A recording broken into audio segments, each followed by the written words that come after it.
편안한 오후 보내고 계십니까? 뉴스와이드 이상은입니다.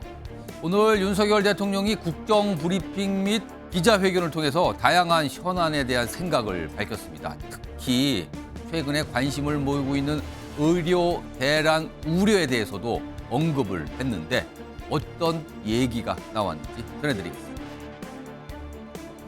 자, 그리고 지금 이 시간 국민의힘이 인천에서 국회의원 연찬회를 갖고 있습니다. 윤한 갈등 속에 열리는 연찬회라서 어떤 모습일지 그리고 어떤 얘기들이 오가고 있을지 지금 큰 주목을 받고 있습니다. 자, 이런 주제들과 함께 저는 1분 뒤에 돌아오겠습니다.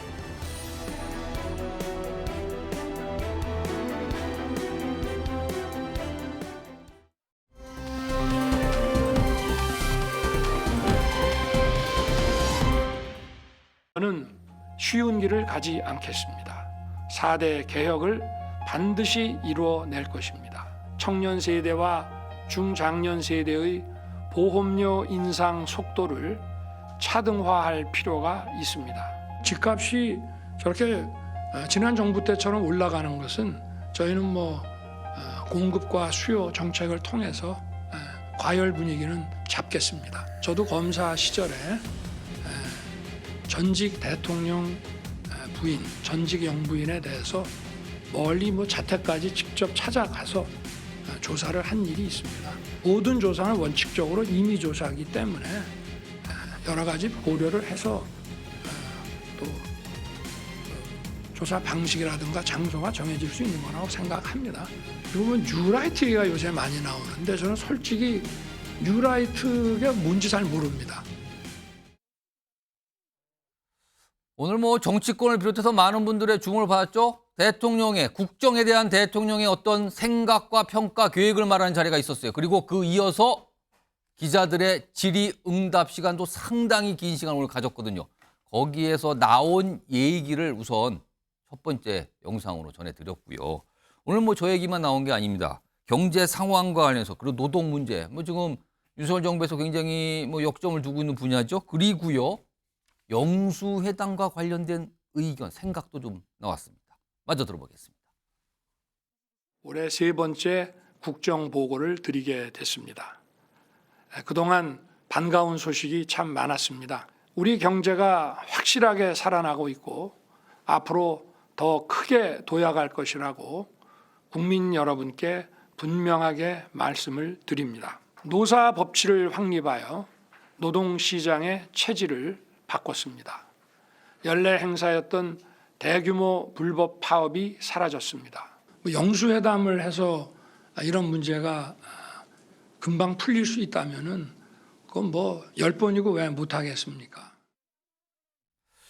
자, 참 다양한 얘기를 꺼내놨거든요. 그 질문도 여러 분야 나오는데 오늘 윤석열 대통령의 국정 브리핑 및 기자회견 어떤 형식이었고 얼마나 했는지 정리 좀 해보죠. 여기 보시면요. 취임 후 두 번째 이제 기자회견 통해서는 그래요. 그리고 기자회견 자체는 지금 112일 만이고요. 오늘 130분간 진행이 됐는데 그중에서 질의응답 시간이 90분이면 1시간 반입니다. 굉장히 많은 질문이 나왔고요. 앞서서는 한 40분 정도 직접 국정 브리핑을 하는 시간을 먼저 가졌습니다. 그리고 주요 내용은 정부의 역점 사업인 4대 개혁 그리고 당정 갈등 등에 관한 정치 현안에 대한 의견도 좀 밝혔습니다. 질문도 참 여러 가지 나왔어요. 자, 일단 오늘 네 분 나오셨는데 서정욱 변호사 그다음에 김상일 평론가께 우선 오늘 윤석열 대통령의 브리핑과 기자회견 평가를 하신다면 제가 한 1분씩 정도 드려볼게요. 오늘 어떻게 좀 보셨습니까? 저는 이제 가장 인상 깊은 게요. 예. 쉬운 길을 가지 않겠다. 이 말은 이제 개혁은 혁명보다 어려운 거예요. 개혁을 이제 이익을 보는 거는 국민 전체입니다. 예. 근데 피해를 보는 거는 특수 계층이에요. 예. 따라서 이제 개혁에는 저항이 따르잖아요. 즉 의료개혁 보면 알잖아요. 그렇지만 이제 대통령은 흔들림 없이 4대 개혁을 추진하겠다. 이 구체적인 내용과 원칙을 국민 앞에 설명한. 따라서 이제 소통 면에서로서는 상당히 평가를 하고 싶고 예. 그 내용도요. 예. 아주 이제 국민에게 소상히 설명하고 그 의지를 천명했다. 예. 따라서 상당히 긍정적으로 평가를 합니다. 자, 김상일 평론가께서 좀 서정욱 변호사 평가하는 내용 곰곰이 들으시면서 네. 좀 고민을 하셨는데 어떻게 보셨어요? 오늘 평가를 하신다면? 역시 서정욱 변호사는 대통령의 열렬 지지층이구나 이런 생각이 먼저 들었고요. 저는 그냥 대통령의 국정 브리핑을 들으면서 드는 느낌은 예. 아브라카다브라다. 오. 혼자 마법을 쓰고 계시는구나 이런 생각이 들었어요. 예. 자 보세요. 국민들은 저 대통령이 잘했다고 평가한 그것들에 대한 평가를 어떻게 하죠? 국정 수행 지지율 27%로 하고 있습니다. 27점 드리고 있어요. 27점. 예. 그러면은 대통령은 잘했다고 하는데 국민들은 왜 그렇게 생각하지 않는가? 예. 이 부분이 제일 중요한 거잖아요. 왜 국민들은 못 느끼는가? 그러면 브리핑이라는 게 본인이 하고 싶은 말도 하셔야죠. 그거를 저는 뭐라고 하지 않아요. 본인이 하고 싶은 말도 하지만 국민들의 현 상태, 인식차 이거를 또 가지고 그 원인도 얘기해 주시고 분석도 해 주시고 대책도 마련을 해서 앞으로 어떻게 하겠다라는 걸 얘기해야 공감이 되는 거예요. 예. 근데 대통령 말씀을 들으면서 공감이 하나도 안 돼요. 우리가 평행 우주라고 있잖아요. 네, 또 다른 우주에서 온 대통령 같은 평행 우주 속에서 뭐 같은 모양으로 존재하지만 예. 전혀 다른 멀티버스에서 온 대통령 같은 느낌이 들었다. 국민들 대다수가 그렇지 않았을까. 그 인식차를 좀 극복해 주셔야 소통이 가능한 대통령으로 예. 평가받을 것이다. 이런 생각이 듭니다. 자, 지금 속보가 들어왔네요. 뉴스 속보입니다. 윤석열 대통령 김문수 고용노동부 장관 임명한 제가 했다. 지금 얼마 전에 국회에서 인사청문회가 있었는데 여야가 좀 격돌했죠. 그리고 야당을 중심으로 뭐 이거 임명을 철회하라 이런 주장까지 나왔었는데 오늘 속보로 지금 김문수 고용노동부 장관 임명안을 제가 했다. 그러니까 장관이 되는 게 이제 확정이 된 겁니다. 이게 좀 속보로 들어와서 전해드렸습니다. 오늘 국정 브리핑, 뭐 기자회견 내용, 그하고 또 일맥상통한 내용이겠네요. 이거에 대한 또 평가되어야 또 나오겠네요. 보니까 기다려 보고요. 오늘 윤석열 대통령의 기자회견 이런 모습에 대해서 여야 당연히 평가를 합니다. 목소리로 준비했습니다. 들어보시죠. 간의 국정 성과를 설명하고 향후 국정 운영 방향 및 청사진을 제시했습니다. 우리 사회의 현재와 미래를 결정할 중대 개혁 과제들에 대한 대통령의 해법을 국민께 말씀드렸습니다. 야당도 개혁 과제를 해결하는 데 힘을 모아주시기를 당부드립니다. 한마디 사과도 없이 일방통행식 국정브리핑과 기자회견이 진행됐습니다. 윤석열 대통령의 불통과 독선, 오기만 재확인됐습니다. 최악의 경제난으로 민생이 신음하고 있는데 대통령은 경제 활력이 살아나고 있다고 염장을 질렀습니다. 자, 윤경호 소장님과 이준우 위원께도 또 제가 한 1분씩 들어볼게요. 윤경호 소장님 어떻게 평가하시겠습니까? 국가가 제대로 지금 굴러가고 있는 거냐? 국민들이 그렇게 걱정도 하고 궁금하기도 했을 거예요. 그래서 대통령이 갑자기 나타나서 국정 브리핑 한다 그러고 기자회견도 했어요. 112일 만이라면서요. 그런데 끝나고 얘기를 듣고 나서 그 궁금하고 답답함이 풀린 게 아니라 오히려 더 뭐하러 지금 나와서 뭔 얘기를 하고 있는 거예요? 국민은 정말로 시급하다고 생각하는 다른 단기 현안들을 예. 잔뜩 눈앞에 껴안고 있고 그걸 어떻게 지금 대통령이 또는 담당 장관이 아니면 밑에 있는 누군가 담당자가 예. 어떻게 지금 해법을 내놓고 있지? 안 보여요. 근데 대통령마저도 뜬구름 위에서 중장기 과제? 물론 4대 개혁 중요합니다. 그러나 윤석열 정부 내에서 끝날 수 있는 일이 있고 이 다음 정부까지 가야 될 수밖에 없는 일이 있고 예. 이런 얘기 언제 한 번이라도 한 적이 있습니까? 지금 2년 한 몇 개월 지나는 과정 속에 항상 제가 드리는 말씀입니다만 우선순위라는 게 도대체 있는 거냐. 예. 국민들이 정말 궁금해한 게 뭐예요? 지금 우선 의료 대란 물론 언급은 했습니다. 근데 대통령의 얘기를 듣고 나서 이번 추석에 이제 정말 걱정이 사라졌구나 예. 라고 생각하는 국민이 늘었을까요? 저는 그런 점에서 오늘 기자회견과 국정 브리핑이라고 하는 거는 왜 했지? 그 한마디만 오히려 되묻고 싶다 이런 생각이 들었어요.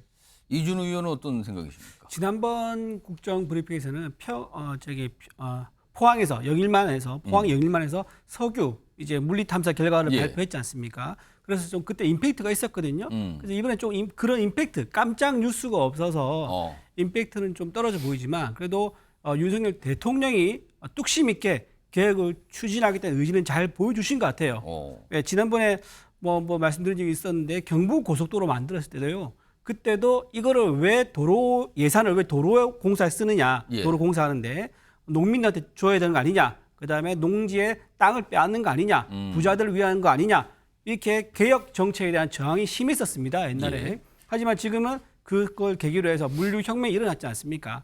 지금 역대 정부가 의료 대란에 대해서 개혁을 하기 위해서 수차례 시도했었고 예. 문재인 정부에서도 시도했다가 결국 못했었습니다. 무슨 코로나가 오기도 한 것도 있었지만 그래서 이번에는 윤석열 대통령께서 이번 정부 내에서는 지난 정부들이 역대 정부들이 못한 개혁들을 뚝심 있게 추진할 테니까 국민들한테 좀 믿고 맡겨달라. 그런 부분을 좀 당당하게 보여줬다고 그렇게 생각합니다. 자, 오늘 있었던 윤석열 대통령의 국정브리핑과 기자회견에 대한 내용의 평가 들어봤는데요. 사실 오늘 이 자리에서 오전에 있었던 윤석열 대통령의 그 여러 가지 얘기 중에서 사실은 가장 큰 현안이고 가장 많은 주목을 받은 거는 의료 개혁. 근데 지금 이게 의정 갈등으로 갔잖아요. 조금 더 구체적으로 말씀드리면 의대 정원 증원에 대한 문제인데 이게 앞서서는 정부와 의사단체의 갈등이었었는데 이게 어느덧 시간이 흐르면서 지금은 이른바 윤한 갈등으로까지 번진 상황이거든요. 자, 다음 이슈는 이 내용을 본격적으로 다뤄보겠습니다. 키워드 보시죠. 소통 잘 된다. 물음표가 찍혀 있죠? 뭔가 소통 잘 된다. 당과 정. 한동훈 지도부와 대통령실. 이 소통을 얘기하는 걸까요, 지금? 자, 최근에 응급실 뺑뺑이란 말이 곳곳에서 들리고 있는 상황입니다. 이러다가 의료 위기 정말 오는 거 아니냐 걱정을 하죠. 더군다나 추석 연휴를 앞두고 심각해지는 거 아니냐라는 걱정들 많이 하고 있습니다. 이 상황에 대한 어떤 인식과 평가, 오늘 윤석열 대통령이 얘기를 했거든요. 그리고 오늘 한동훈 대표 역시 이와 관련된 얘기를 꺼내놨습니다. 들어보겠습니다. 의대 증원이 마무리된 만큼 개혁의 본질인 지역 필수 의료 살리기에 정책 역량을 집중하겠습니다.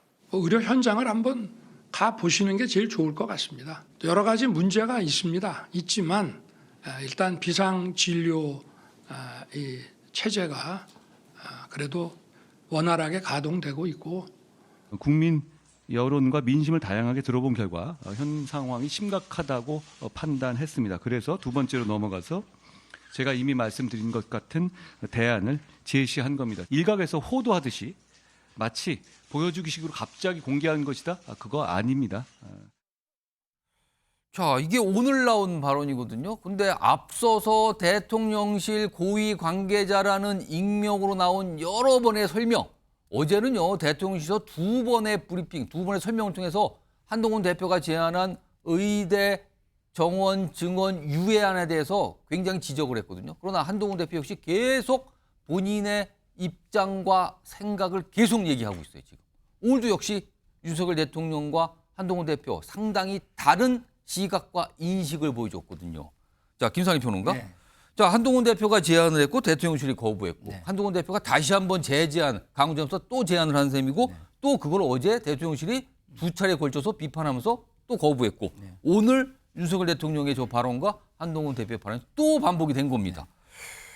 일단 이게요. 한동훈 대표 측에서는 한동훈 대표의 그 제안이 이른바 의정 갈등의 출구 전략이다라고 얘기를 하고 있는데 반면에 대통령실에서는 이거 지금 정부 정책 쭉 가는데 이건 무슨 얘기를 하는 겁니까? 실효성도 없고 현실성 없습니다. 이렇게 받아치고 있거든요. 네. 이거 점점 갈등 양상 커지는 거 아닙니까? 근데 갈등이 중요한 건 아니잖아요. 네. 너무 언론이나 저희들이 갈등에 대해서만 좀 예. 집중하는 것 같아요. 중요한 거는 의정 갈등의 해결, 결과 이거거든요. 그러면 한동훈 지금 당 대표가 하는 거는 해결과 결과로 접근하는 데는 도움이 되는 일을 하는 겁니다.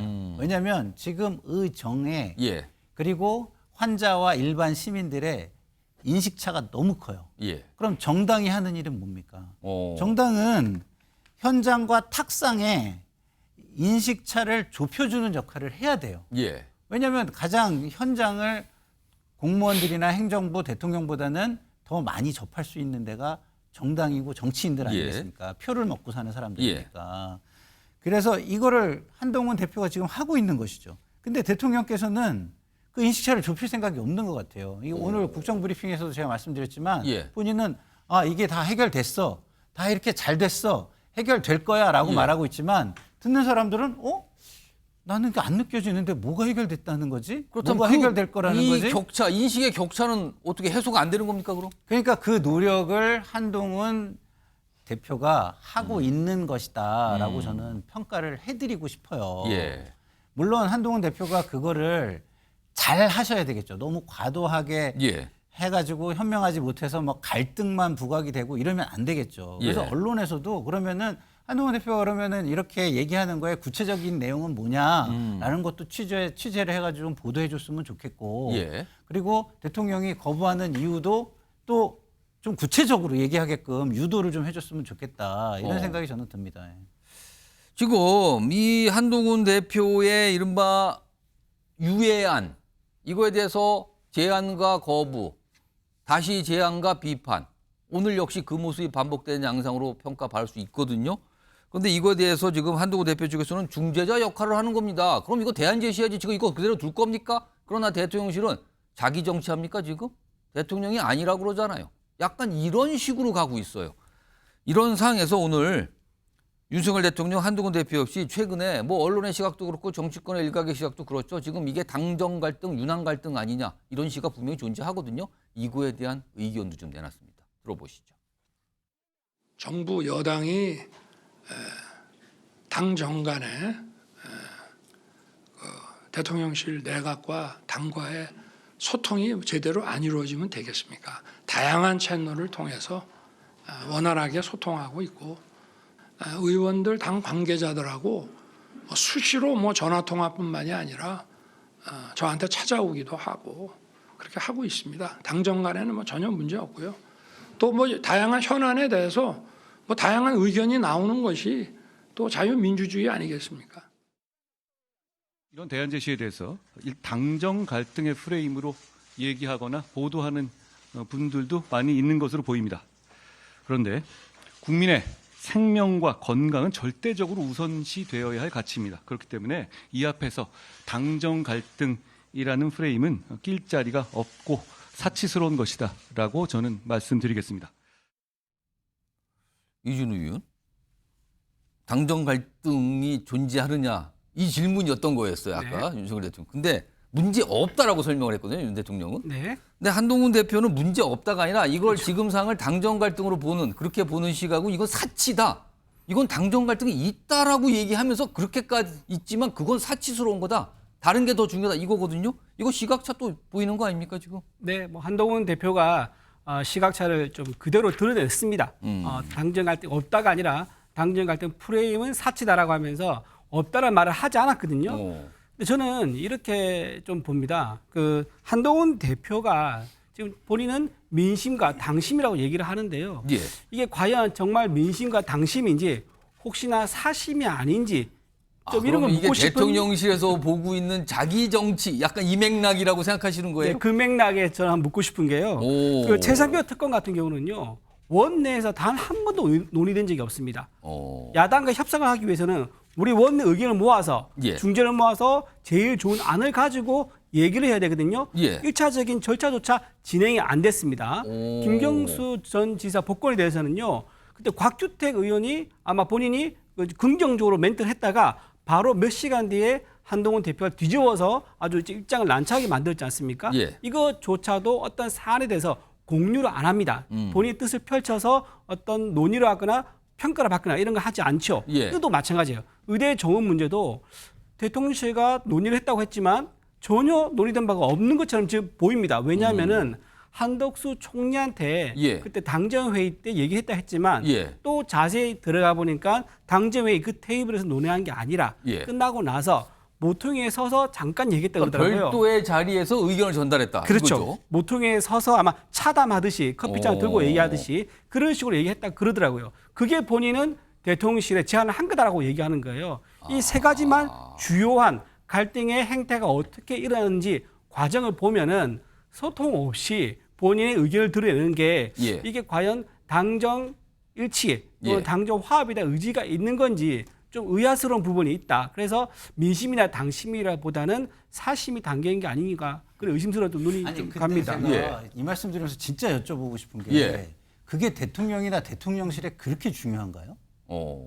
예? 의정갈등 문제를 현실을 여러 채널에서 듣고 해결하려는 노력보다 예. 한동훈 대표가 그런 걸 조금 어긋나게 했다 내지는 우리 마음에 안 든다 그게 그렇게 중요한 건가요? 저는 예. 거꾸로 저는 좀 이렇게 이해가 안 묻고 되는 싶어요. 게 대통령께서 의료 현장에 가보라고 했잖아요. 그 말씀 대통령의 말씀 원활하게 가동되고 있다. 예. 그것에 우리 이준우 위원님께서는 동의하시나요? 자, 이준우 의원.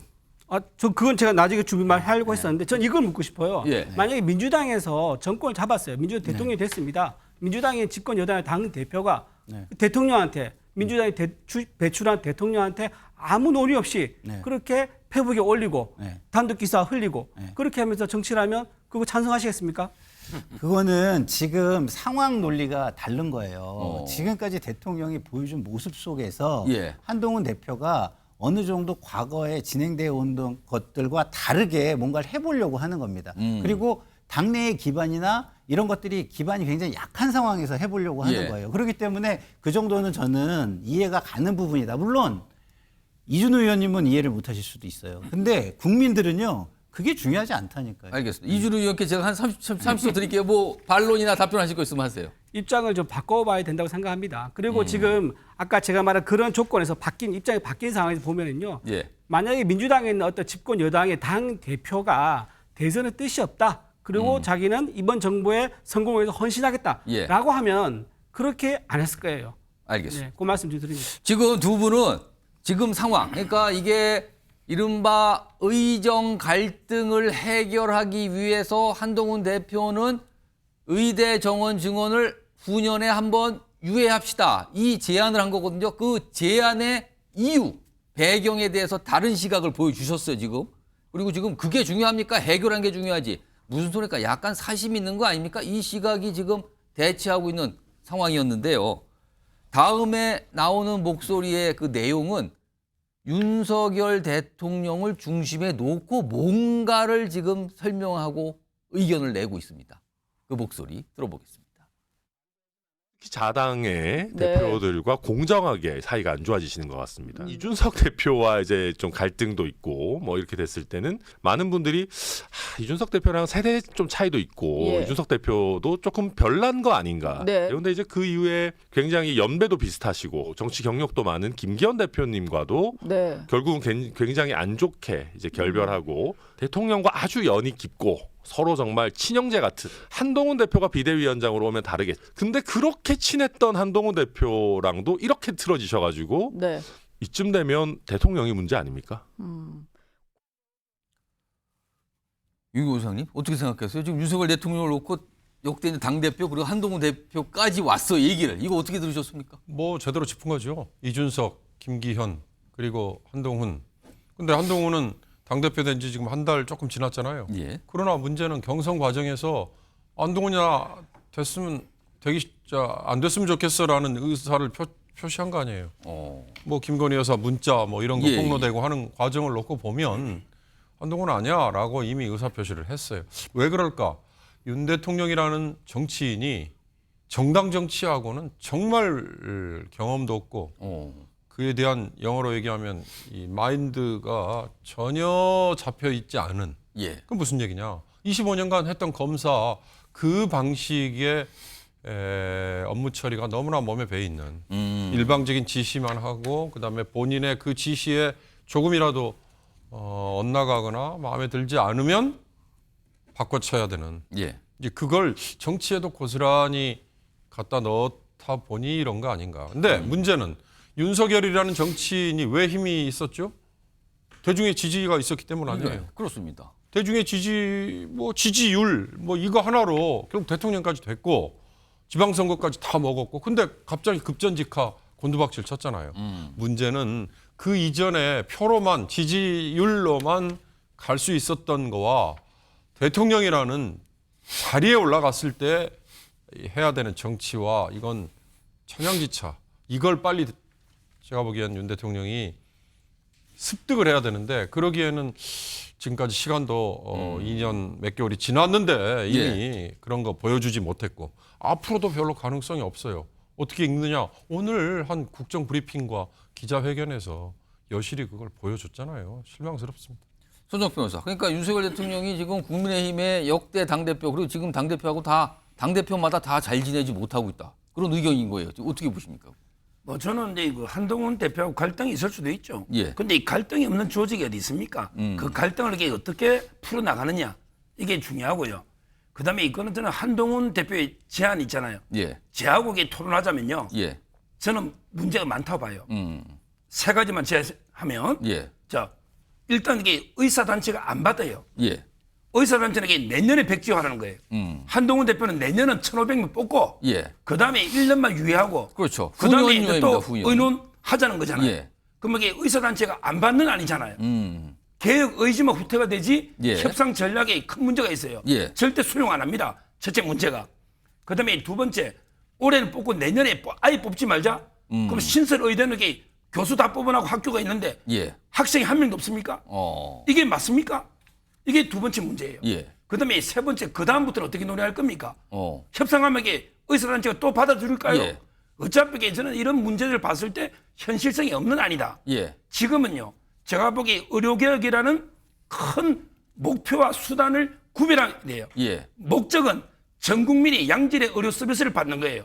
시골에서도 예. 필수 진료력의 서비스 받는 수단이 의사 정원입니다. 그건 이게 목적이 아니에요. 의사 수는 수단이 불과하다. 아주 손정표 알겠습니다. 자, 그러면 설명하세요. 제가 드린 질문은 예.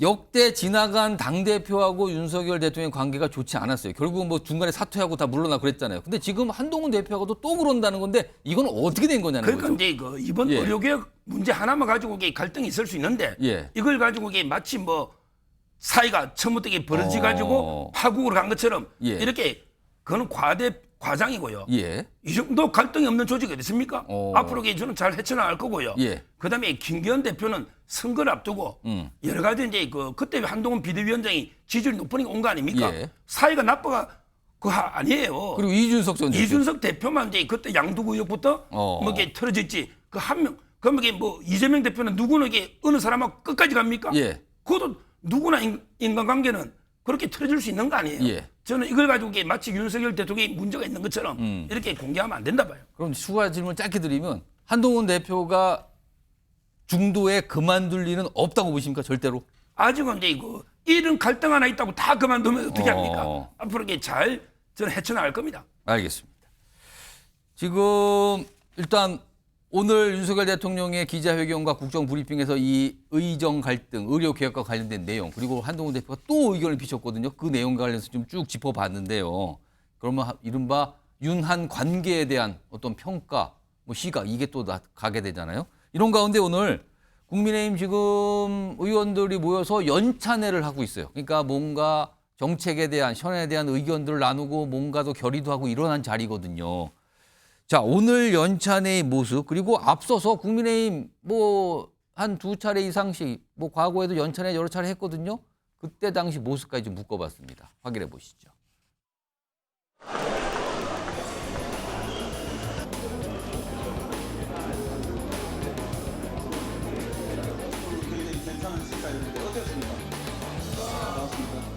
민심에 귀를 기울이고 민심에 그때그때 반응하고 민심을 정부에 전합시다.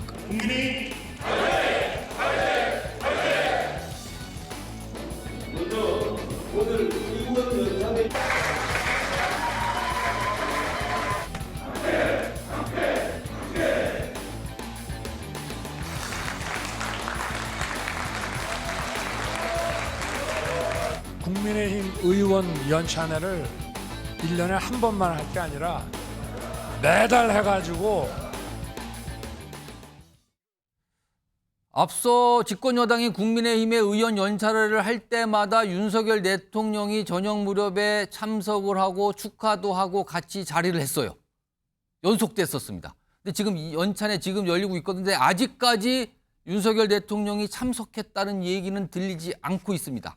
이런 분위기라면 윤석열 대통령이 앞서서와는 달리 참석, 불참하게 되는 겁니다. 이 상황이에요, 지금요. 그런데요. 지금 오늘 연찬에 관련된 속보가 좀 들어왔네요. 확인해 보죠. 한동훈 대표 의료개혁 관련 정부 보고 전에 연찬회장을 떠났답니다. 아, 그러면은 의료개혁 관련 정부 쪽 그리고 대통령실 쪽 관련돼서 이거 담당하는 어떤 자리에 있는 분들이 뭔가 설명을 의원들에게 하려고 했던 거거든요. 근데 그 자리에 이걸 안 듣고 나가버린 거예요. 하나 더 보죠. 한동훈 다른 일정 이유로 당 연찬회장 자리를 떠났다는 겁니다. 그럼 앞서서 의료개혁과 관련된 정부의 뭔가 설명과 브리핑이 있기 전까지 다른 행사는 다 참석을 한 거예요. 근데 그거 하기 전에 나가버렸다는 겁니다. 속보 하나 더 있습니다. 요겁니다. 의료개혁 관련 정부 보고 전 연찬회장을 한동훈 대표가 떠났다는 겁니다. 이준우 위원. 앞서 있었던 연찬에 달리 아무리 봐도 윤석열 대통령 오늘 불참하는 것 같거든요. 네. 아직까지 뭐 확정적이는 않습니다만 뭐 뒤늦 밤에 저녁에다 올 수도 있지만 네. 지금까지는 아직 예의가 없어요. 그리고 한동훈 대표는 의료개혁 관련 정부의 어떤 보고와 브리핑이 있기 전에 연찬회장을 아예 떠나버렸다. 다른 일정이 있습니다라는 이유로. 이거 어떻게 되는 겁니까 지금? 한동훈 대표가 너무 본인의 어떤 생각과 고집, 이게 좋게 말하면 본인은 신념이라고 할 수 있겠지만 예. 밖에서 제3자가 보기에는 이게 좀 고집처럼 보입니다. 지금 저 자리가 어떤 자리냐면요. 보건복지부 장관 그리고 보건복지부 2차관 예. 이 참석해서 보고한 자리예요. 저 자리가. 장관, 차관들이 상세하게 뭔가 설명을 하기 위해서 온 자리. 예. 그런 자리고 아마 저 자리 어레인지를 아마 원내 대표라든가 정책위 의장이 아마 했을 겁니다. 아마도요. 예, 아마도 그랬을 거죠. 근데 아마 한동훈 뭐 확인된 건 아니지만 한동훈 대표 입장에서는 이 일정표가 좀 마음에 들지 않았을 거예요. 보건복지부 장관이 와서 의대 적응 문제를 얘기한 것에 대해서 내 생각과 다르니 아예 듣고 싶지 않다라고 하면서 아마도 이 일정을 처음에는 좀 반대 의견을 냈다가 반대 의견 내면 오히려 더 그게 문제가 될 것 같으니까 결국은 수용을 하면서 자기가 빠지는 모양새가 된 것 같거든요. 제가 예. 보기에는. 그렇기 때문에 이렇게 빠진 상태에서 만약에 빠진 상태에서 이 정부 장관이 장 차관이 보고하는 보고 자리에 끝나지 않습니까? 그러면 대통령이 참석할 수도 있어요. 예, 예전에 이런 선례가 하나 있었던 게 뭐냐면 그때 장제원 의원이 의원 연찬에 있었을 때 예. 그때 말이 많았었습니다. 장제원 의원이 윤석열 정부 출범할 때 어떤 역할을 할 것이냐. 그래서 너무 화제가 집중되니까 장제원 의원이 잠깐 왔다가 예. 대통령 도착에 직전에 자리를 비우고 다른 일정이 있다면서 떠나버렸었어요. 그런 식으로 아마 좀 서로 만나는 모습을 좀 피하려고 할 수도 있다. 그렇게까지 봅니다. 사실은요, 오늘 연찬회와 관련해서 어젯밤에 뭔가 한 가지가 있었습니다. 뭔가 공지를 의원들한테 공지가 나갔다는 거예요. 화면 좀 보겠습니다. 이겁니다. 국민의힘 원내 행정국, 그러니까 의원들과 관련돼서 여러 가지 뭐 살림도 하고 일정도 관리하고 이런 곳이에요. 여기에서 국민의 의원들에게 공지를 보낸 거예요. 발송을 한 겁니다. 이겁니다. 4월 1일, 그러니까 이게 총선 때잖아요. 의료개혁 관련한 대통령의 대국민 브리핑 이거요 모두 한번 읽고 오세요. 그리고 연찬에 참석하십시오. 그러니까 당시에 나왔던 의료개혁과 관련된 대통령의 생각을 모두 숙지하라는 뜻으로 읽힙니다. 이걸 읽고 오라고 그랬답니다. 그리고 오늘 보건복지부 장관 차관이 참석해서 의료개혁 관련된 보고와 설명을 하려는 자리에 한동훈 대표는 그 직전에 연찬장을 떠나버린 겁니다. 김상희 평론가. 네. 이거 어떻게 봐야 되는 겁니까? 그러니까 뭐 이건 제 개인적인 추정이니까요. 예. 그렇게 좀 들어주시면 그 의료 개혁과 관련해 가지고 읽고 오라라고 얘기한 거는 예. 대통령의 뜻을 정확히 알고 와라. 그러겠죠. 그리고 연찬회장에서 한동훈 대표를 압박하려고 하는 원내의 전략이 있었을 수도 있다. 지금 김상일 평론가께서는 이게 뭔가 원내에서 한동훈 대표를 향한 압박 전략이 있었다. 그러면 한동훈 대표가 그거를 눈치를 채고 떠난 거다 이렇게 보시는 거예요? 저는 그럴 수 있다고 봅니다. 압박을 회피를 한 것으로 볼 수 있다고 저는 봐요. 왜냐하면 저희가 의총 많이 해보잖아요. 원내에서 다 짭니다. 발언은 누가 해가지고 분위기를 어떻게 유도하고 이렇게 해서 결론은 어떻게 끌고 가고 반대가 이렇게 있으면 그 사람을 향해서 어떻게 좀 그렇죠. 얘기를 해가지고 어떻게 누르고 이런 걸 하자 이렇게 하는데 사전에 이렇게 원내 행정국에서 문자도 보내고 뭐 이런 식으로 했으면 요 공간을 한동훈 대표의 입장을 압박하는 자리로 활용하려고 했던 분위기가 있었지 않았을까. 그러면 한동훈 대표는 어제 그 공지에 대해서 이거 뭐지?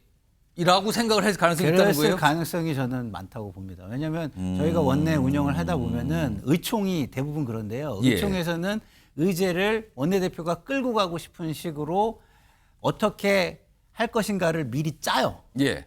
물론 거기에 이제 반발하는 사람이 너무 많으면 그 전략대로 안 가는 경우도 있지만 예. 대부분 7할, 8할은 그렇게 흘러가게 됩니다. 아. 그래서 그런 것들이 좀 있었던 거 아닌가 저는 개인적으로 좀 추정을 해봅니다.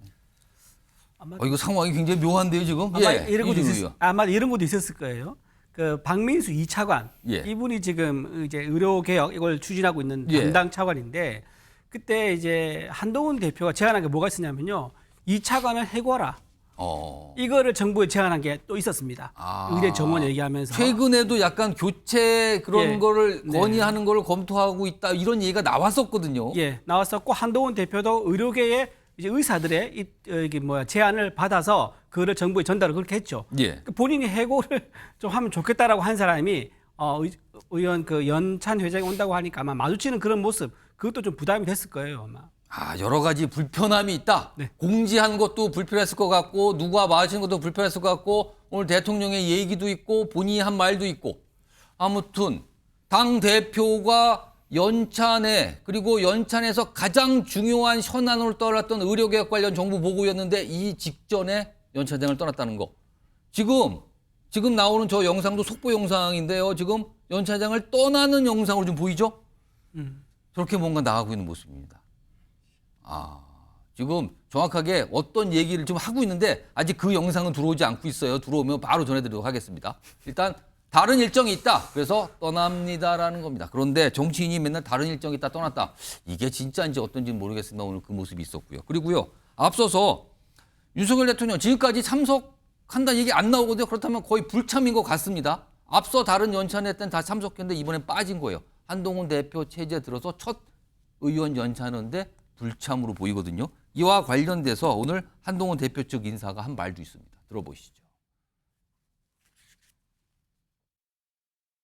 이견이 해결되지 않은 상태에서 마주보면서 밥을 먹는 게 뭐 그렇게 편하지는 않을 거 아니에요. 그렇기 때문에 중단한 것 같은데 오늘 있을 예정인 의원 연찬회에 대통령께서 뭐 3번 연속 계속 오셨었잖아요. 네. 근데 거기도 안 올 가능성이 있다 이렇게 얘기들이 나오니까 자칫하면 이것이 좀 너무 이렇게 옹졸하고 편협한 게 아니냐.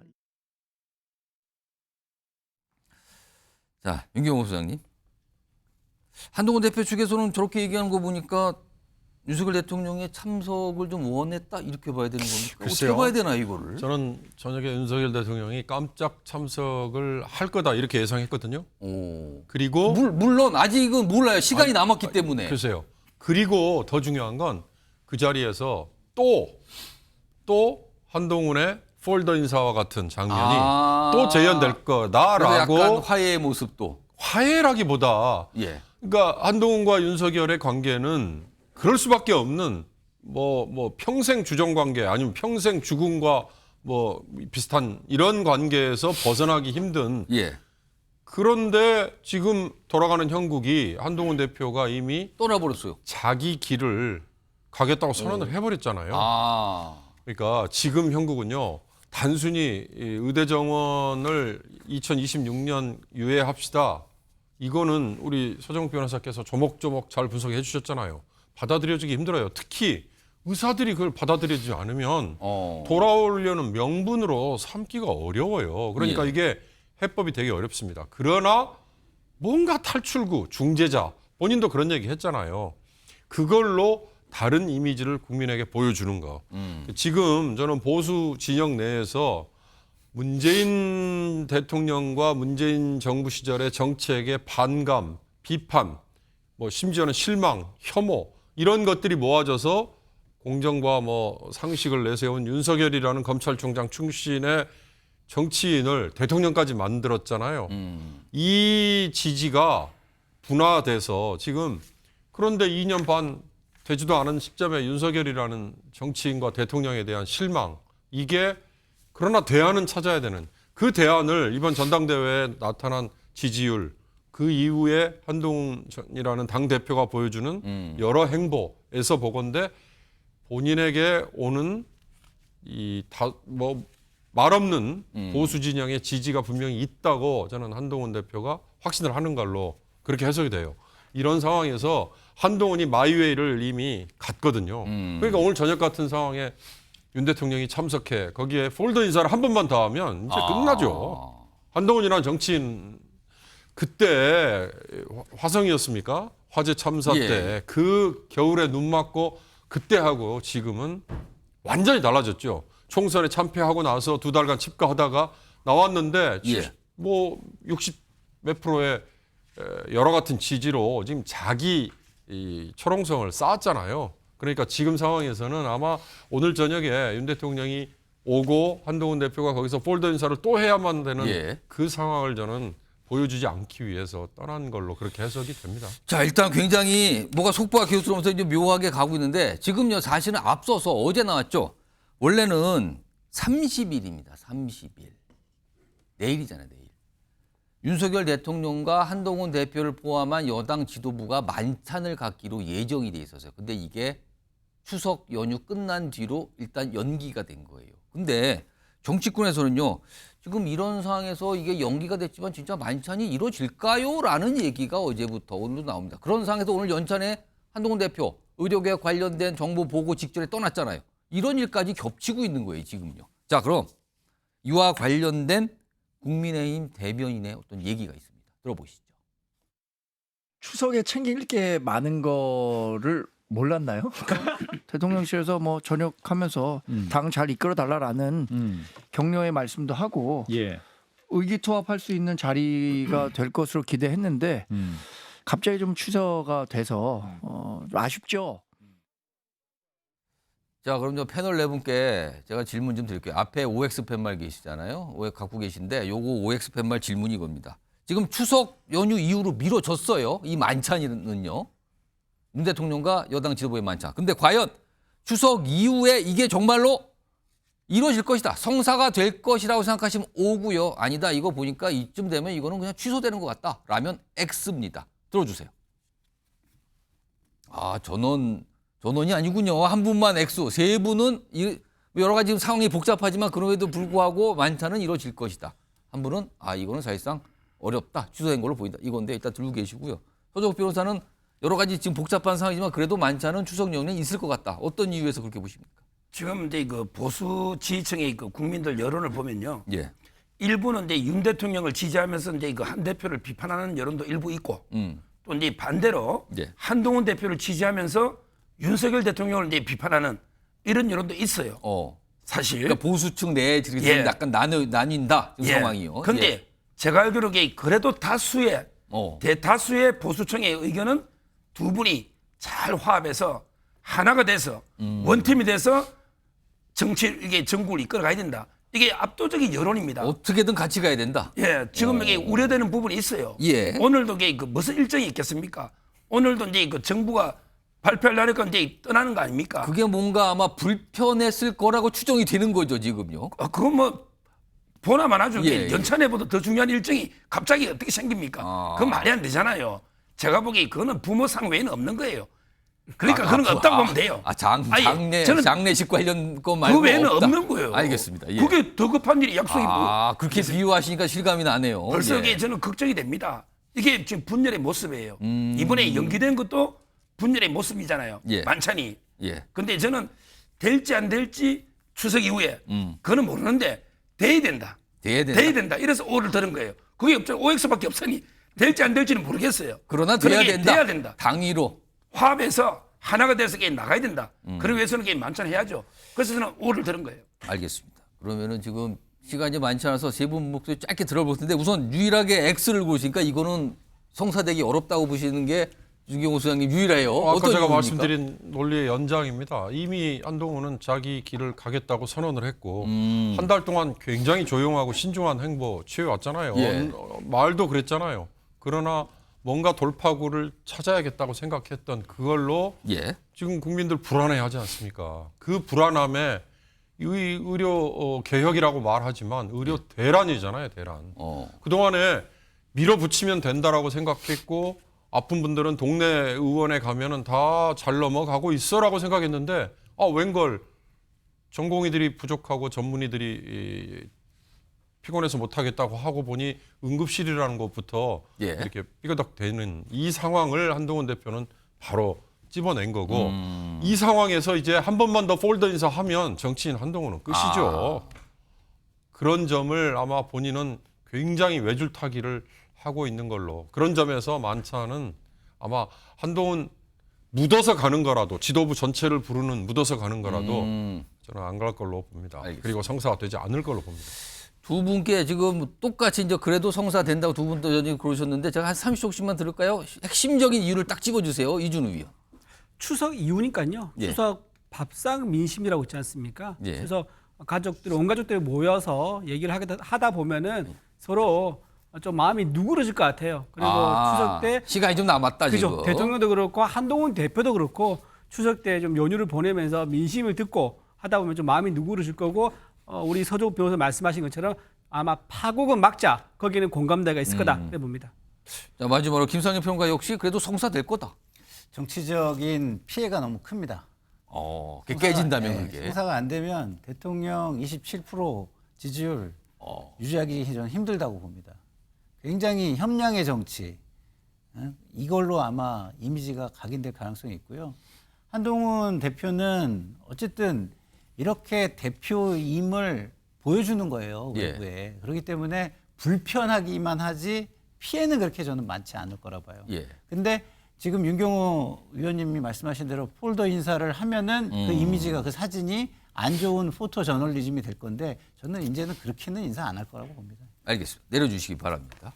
자, 지금 또 속보가 들어왔답니다. 아까 방금 전에 들었던 그 속보의 연장인데요. 지금 박정아 한동훈 대표 비서실장이잖아요. 한동훈 대표는 별도의 비공개 일정이 있다. 이거 더 궁금한데요. 별도의 비공개 일정이 오늘 저녁에 있다. 그리고 이거 끝나면은 저녁이 아니고 밤 아닙니까? 끝나면은 밤에 돌아온다. 이건 또 뭡니까 그러면은? 별도로 지금 이 시간쯤에 그리고 그럼 아무래도 이게 인천이에요 지금. 그 일정이 어디에 있는지 모르겠지만 아마도 서울로 돌아올 수도 있고 근처일 수도 있는데 비공개 일정이 있고 이게 끝나면 저녁에 다시 연천에 돌아온다? 손정욱 변호사 뭐 들으신 거 있습니까? 아니 제가 아까 말을 취소하려고요. 뭡니까? 아까 제가 부모상 아니고는 일정이 있을 수 없다. 예. 그렇게 했잖아. 핑계다. 근데 지금 갑자기 생각해 보니까 혹시 이게 대통령을 만날 수도 있겠다. 밤에 대통령을 만나는 거 아니에요? 대통령하고 그럴 수도 둘이 먼저 있어요. 독대를 하고 왜냐하면 조율한 다음에 같이 올 수도 있잖아요. 이거 누가 봐도 갑자기 잡힌 건데 비공개란 말이에요? 그러니까 대통령하고 먼저 이게 독대로 두 분이 잘 화합을 해서 둘이 같이 올 수도 있잖아요, 연찬에. 밤에. 예, 그러면 얼마나 이게 보수청에서 둘이 꼭 안고 같이 올 수도 있으니 그 말을 취소해야 될 것 같아요. 이게 지금 뉴스와이드가요. 한동훈 대표가 돌아올 그 시간까지 진행이 안 돼요. 지금 그 전에 끝난단 말이에요. 지금요. 근데 일단 모르겠습니다만 아까 속보 한동훈 대표가 나가는 속보부터 다시 한번 정리해 보겠습니다. 속보부터 보이시죠. 자, 한동훈 대표가 의료개혁 관련 정부 보고를 하기 전에 연찬회장을 떠났습니다. 아까 영상도 있었어요. 떠나는 모습이. 그런데 여기 떠나는 이유가 뭔가 일정이 있다 그랬어요. 다른 일정으로 연찬을 떠났어요. 그런데 박정아 비서실장이 설명을 해놨죠. 별도의 비공개 일정이 있다. 그리고 이 일정이 끝나면 저녁 아닙니다. 밤입니다. 그때는 밤에 돌아올 것이다. 궁금합니다. 과연 이 비공개 일정 누구하고 만나는 것인지, 어디서 만나는 것인지, 왜 만나는 것인지, 그리고 밤에 돌아왔을 때는 어떤 모습인 건지. 이거 지금 뭔가 굉장히 빠르게 진행이 되고 있는 것 같아요. 서정욱 변호사의 추정대로 혹시 윤석열 대통령과의 비공개 일정일까요? 아니면 다른 일정일까요? 연찬회장을 떠날 정도로 뭔가 중요한 일정이라는 거잖아요. 점점 궁금해집니다. 혹시 뉴스와이드 방송 중에 속보가 들어오면 바로 전해드리겠습니다. 이거 제가 갑자기 궁금한데 이준우 위원 이거 혹시 뭐 좀 짐작되는 거 있으십니까? 지금 이 상황에서? 아, 저 서정욱 변호사 의견에 동감합니다. 동감합니까? 왜냐하면 예, 제가 지금 일정표를 보고 있는데요. 예. 6시부터 7시 40분까지 만찬이고요. 예. 그 다음부터 해서 9시 10분 되면 공식 일정이 다 끝납니다. 예. 만찬회가. 예. 9시 10분 되면 끝나거든요. 예. 그러면 지금 딱 만나서 대통령하고 한동훈 대표하고 짧게 어떻게 우리가 멘트를 낼지 메시지를 네 거 하나 내 거 하나 이렇게 정리하고 돌아와서 발표하기 딱 좋은 타이밍이에요. 그러면 돌아왔을 때는 한 9시 무렵쯤에 그렇죠. 돌아온다. 9시 무렵쯤에 끝날 돌아온다. 무렵에. 네, 9시 무렵쯤에 돌아올 것처럼 저는 예상이 됩니다. 아, 이거 글쎄요. 뭔가 지금 뭔가 속도가 빨라졌어요. 지금 뭔가 움직이는 속도가요. 기다려 보겠습니다. 아, 속도가 계속 들어옵니다. 지금. 들어오면 바로바로 전해드리겠습니다. 자, 다음 주제 역시 준비되어 있는데요. 키워드 먼저 갑니다.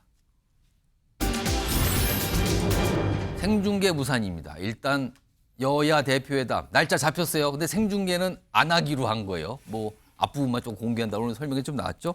일단 여야에서 각각 요 관련된 설명을 좀 내놨어요. 오늘 브리핑이 있었거든요. 확인해 보겠습니다.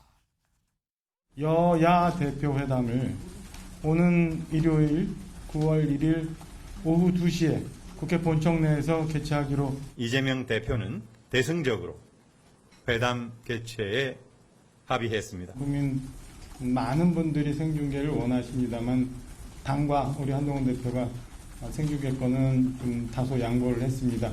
양 대표의 모두 발언이 일정 시간 생으로 공개가 될 예정입니다. 의정 갈등 이것은 주요 의제로 확실하게 다뤄질 것이다. 저희 당은 의제로 다루지 않을 예정입니다.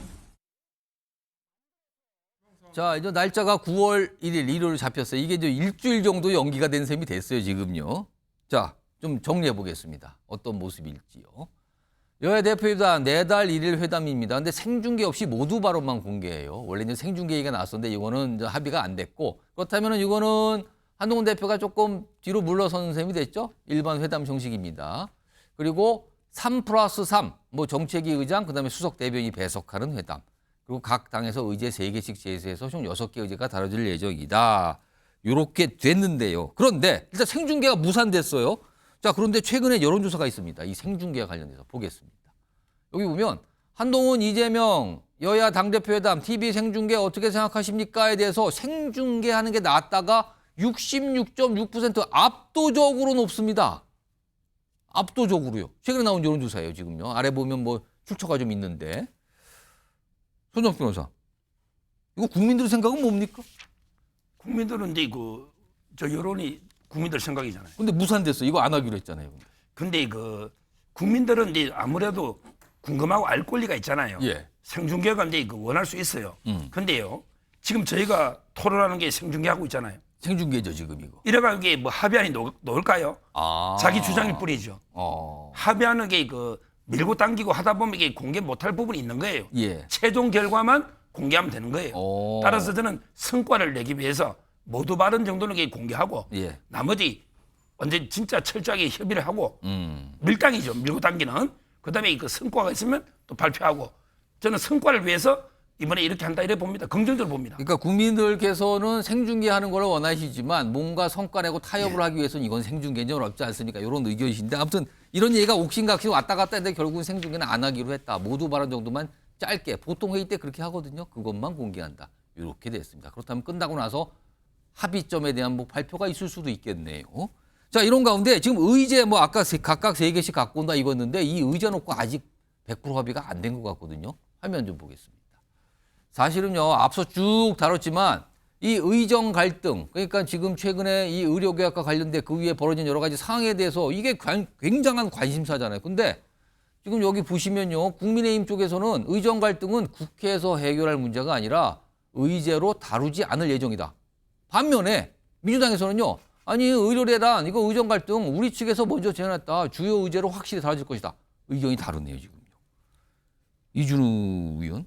이게 사실은 국민적 관심사인데 이게 안 다뤄지면은 글쎄요, 이거 어떻게 봐야 될까요? 아마 지금 이 얘기를 저기 각 당의 대표가 하는 거에 대해서는 사실 뭐 이럴 것 같아요.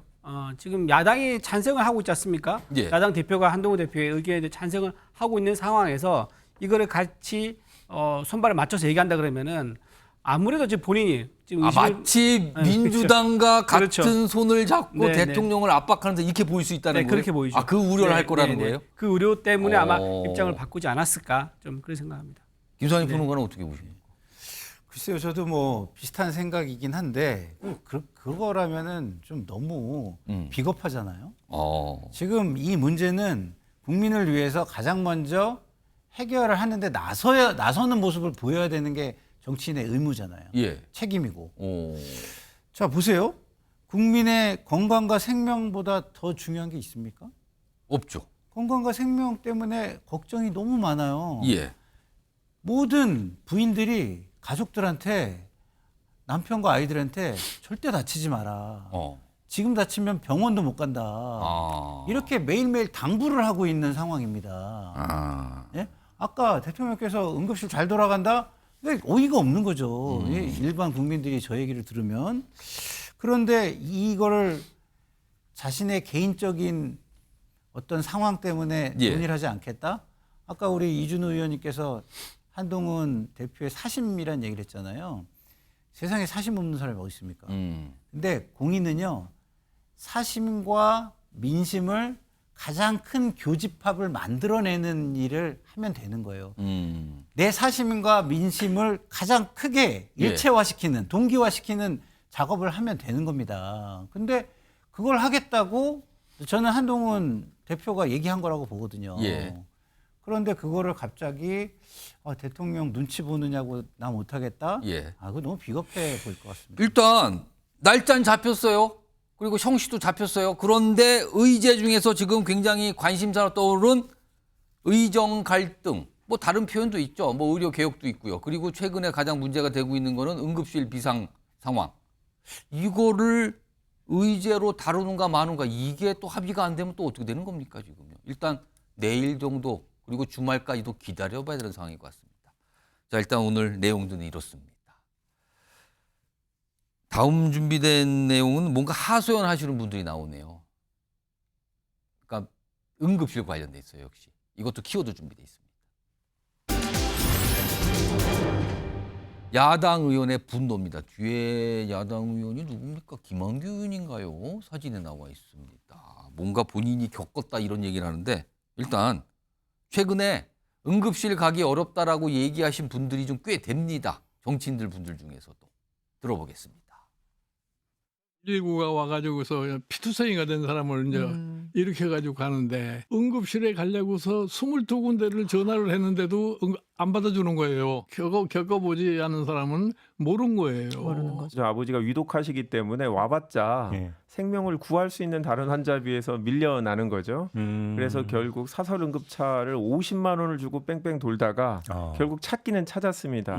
그런데 뭐 이미 상태가 되게 악화된 상황이었고 그래서 다행히 저희는 그래도 병원을 찾아서 병원에서 돌아가시긴 했는데 뺑뺑이 하는데 요즘은 전화 뺑뺑이라고 하거든요. 병원을 선정하기 위해서 이 병원, 저 병원, 이 병원 계속 전화를 해서 병원을 선정을 해야 돼요. 짧게는 뭐 2, 3분 아니면 길게는 한 5분, 6분 이렇게 넘어가거든요. 근데 이걸 한두 통 하는 게 아니고 선정될 때까지 하니까 뭐 작게는 몇 통 되지만 많게는 몇십 통씩 하게 되거든요.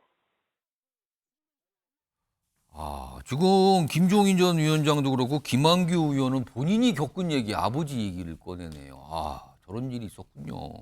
그리고 소방 노조 관계자도 진짜 이런 거 전화 뺑뺑이다, 진짜 힘들다 이런 얘기잖아요. 자, 다른 사례들 좀 최근에 계속 나오고 있습니다. 화면 보시죠. 여기 보면 응급실 뺑뺑이 만삭의 산모들 달리는 구급차 출산. 차 안에서요. 지난 15일 충북 음성에서 새벽에 분만 임박 산모 119 신고했어요. 그러면 당연히 119 구급차를 타고 병원 가는 거잖아요. 인근 병원 4곳 문의했는데 병상 부족합니다. 전문의가 없습니다. 결국에는 구급차에서 응급분만입니다.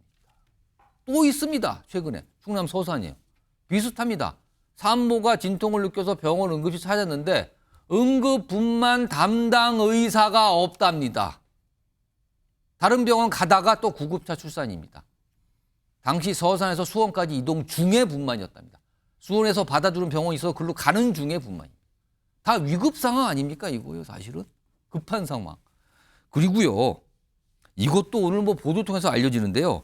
뇌혈전이 의심되는 중학생이 응급실을 갔는데 일단 뭘 찍어보니까 이거 좀 의심스럽다 했는데 뭔가 다른 병원 치료할 수 있는 병원으로 가야 되는데 못 구한 거예요. 그래서 그 응급실에서 12시간을 대기했답니다. 12시간이요. 근데 결국에는 치료할 수 있는 병원에 연락이 됐어요. 근데 거의 12시간이면 날짜가 바뀌는 셈이잖아요. 외래로 갔답니다. 외래로. 이준우 의원. 지금 보면은요, 이른바 좀 정치인들 사례잖아요. 글쎄, 이게 뭐 제가 맞는 표현인지 모르겠습니다만 정치인들도 저런 걸 겪는 상황이라면 그냥 일반 분들이라고 하겠습니다. 일반 시민들은 오죽하겠느냐라는 불안감이 커지고 있습니다. 이거 어떻게 해야 됩니까, 정말? 심각한 상황이죠. 뺑뺑이 저렇게 뭐 실제 경험하신 분들 얼마나 지금 현재 의료 서비스에 대한 불만과 불안이 크겠습니까? 근데 저는 이렇게 좀 말씀드리고 싶어요. 지금 의대 정원을 문제를 풀지 않고 이대로 가면요. 미래에도 똑같은 일이 또 반복됩니다. 그래서 이 뺑뺑이 문제, 지금 현재 응급의학 의사가 지금 부족하다 얘기가 옛날부터 나왔었고요. 예. 또 국민 대비 의사의 수가 OECD 기준에 보면 매우 낮다는 것도 이미 지적되고 있습니다. 그래서 모든 국민들이 의사 늘려야 된다. 그런 공감대가 있는 상황이거든요. 그래서 지금 굉장히 국민들이 불편하고 불안하지만 그래도 이 문제를 미래에 반복하지 않기 위해서 정부가 노력하고 있다. 그 말씀 좀 드리고 싶고요. 약간 좀 뭐 너무 걱정하실까 봐 좀 설명을 드리면은 지금 응급실 진료 그다음에 전원 하게 되면 추석 기간 동안에 정부가 인센티브를 주기로 했거든요. 그래서 좀 응급 의료진들이 좀 적극적으로 임할 수 있도록 그렇게 하고요. 보건복지부에서 지금 입원율이 한 80% 정도 가동되고 있다 그래요. 한 20%가 물론 부족하긴 하지만 그래서 좀 더 올려서 90%까지 맞춰서 좀 운영하겠다. 이런 대책까지 세우고 있다는 말씀까지 좀 드립니다. 지금요, 지금 약간 많은 분들이 이런 걸 좀 실감하신 분들이 여기저기 나타나고 사례가 계속 나오고 있거든요. 이거 옛날 같았으면은, 그러니까 지금 응급실이 부족한 게 응급 의사도 부족하지만 최근에 의사들이 병을 떠나면서 전문이라든가 아니면 전공이라든가 뭔가 인력들이 지금 없어서 이런다. 이런 얘기까지 겹쳐 있거든요. 이런 상황에서 한동훈 대표 측에서 뭔가 좀 얘기를 하네요. 이 상황에 대해서. 들어보시죠. 이 현장 상황을 실시간으로 제대로 모니터링을 못한 결과가 아닌가. 그 대통령실 그 관계자들, 보건복지부 관계자들하고 같이 응급실 현장을 한번 쭉 다녀봤으면 좋겠어요. 기사의 평론가 어떻게 보십니까? 그러니까요. 지금 좀 전에 앵커께서 쭉 전해주신 상황은 전부 다 가짜 뉴스인 거죠. 대통령에게는. 그렇게 되는 겁니까, 그러면? 아니, 원활하게 잘 돌아가고 있는데 그런 일이 어떻게 있어요. 네? 그러면 기자들이 지금 취재해가지고서 보도하는 거는 다 가짜 뉴스인가? 이런 의문을 저는 대통령께 던질 수밖에 없다라는 생각이 들고요. 그래서 제가 아브라카다브라라고 하는 거예요. 지금 이준호 의원님이 뭐 추석 때 뭐 보너스를 얼마 주고 뭘 하고 그냥 숫자 툭툭툭 던지면 마법처럼 모든 게 다 해결될 것이다. 그걸로 끝이에요. 근데 그 마법은 일어나지 않아요. 그렇기 때문에 국민들은 미치겠는 거예요. 그 마법의 주문만 외우고 그냥 끝내버리니까. 실제로 자신들의 삶을 보살펴주고 거기에 신경 써주기를 바라는데 다 끝났대요. 200% 줘가지고 잘 될 거야. 잘 돌아가고 있어. 끝. 이게 뭡니까? 이게 인식 차이자 현장과의 괴리라 저는 이렇게 말씀을 드리는 거죠. 지금 이준우 의원 말씀드려서. 말씀하세요. 근데 사실 민주당에서 이런 좀 말씀을 드리긴 그렇지만 광우병 그때 사고 났을 때 있지 않습니까? 지금 10년 넘게 흘렀습니다. 그때 뇌송송 구멍탁 그렇게 해가지고 얼마나 국민 불안감 조성했습니까? 그거 막느라고 3조 7천억 들었습니다.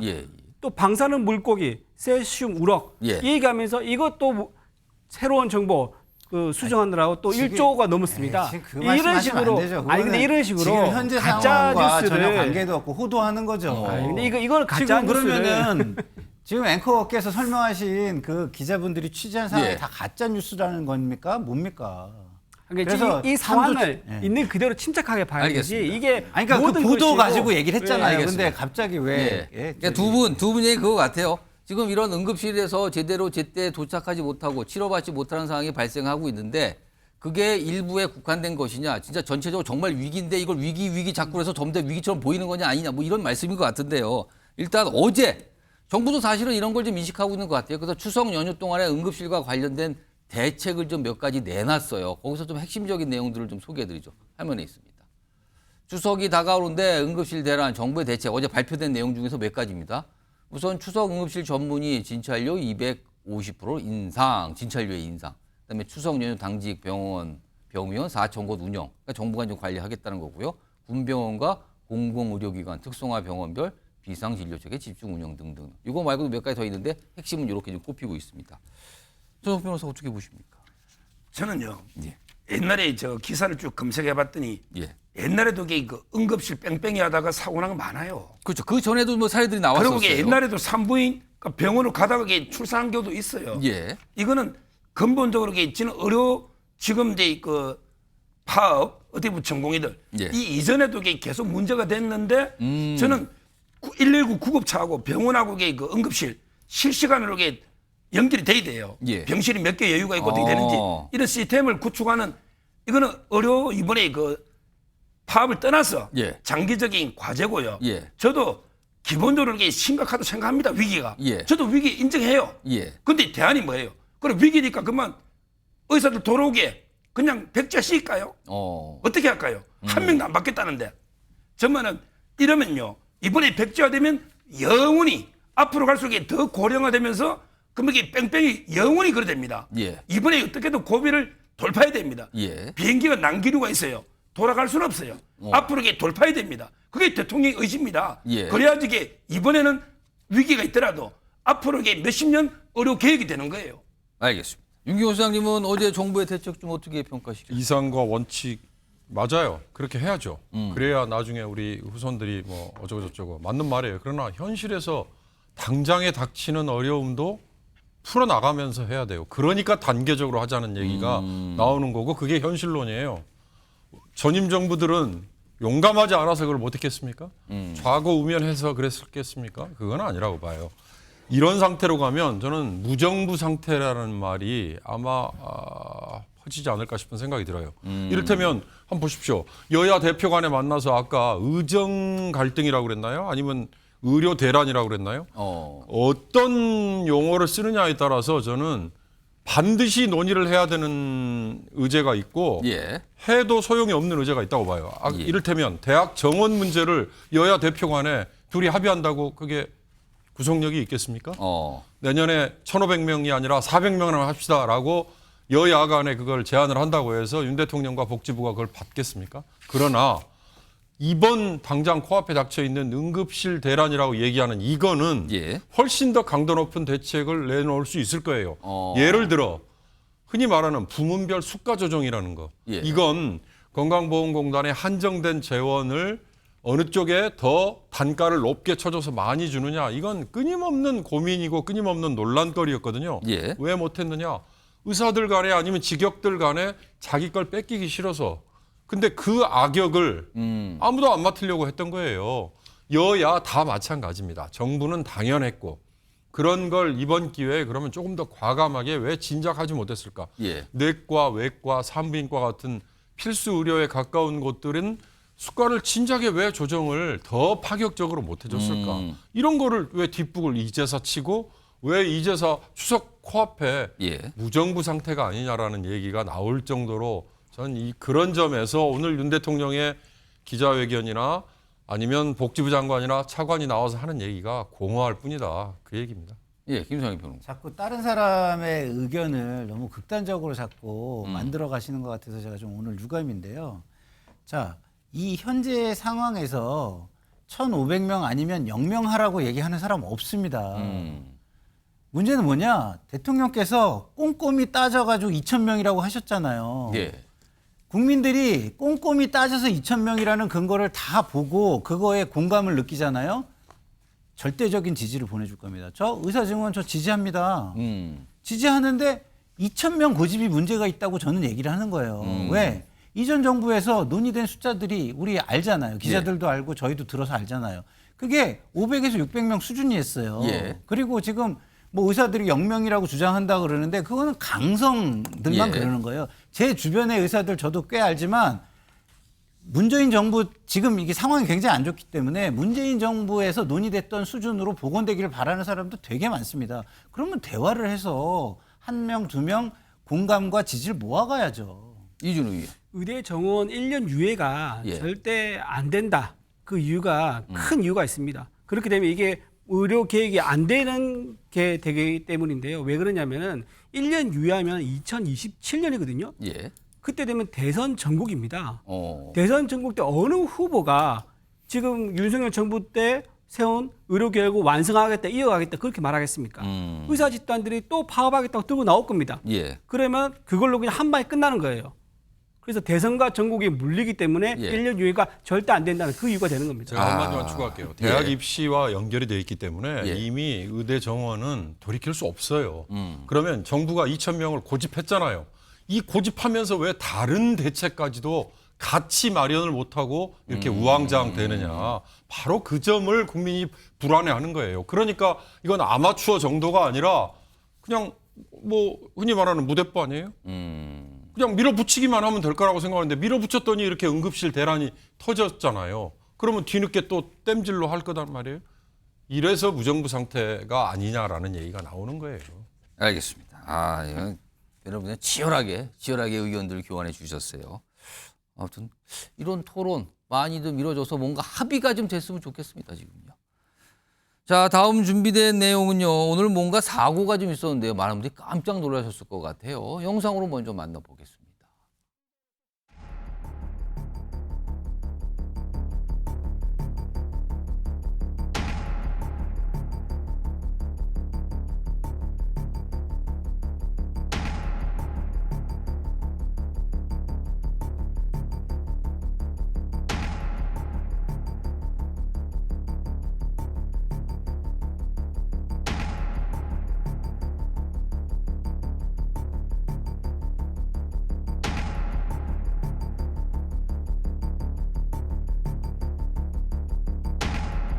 주변에서 보고 다들 놀래가지고 어떻게 도로에서 이런 일이 일어날까 다들 걱정하시고 맨날 다니는 길이라서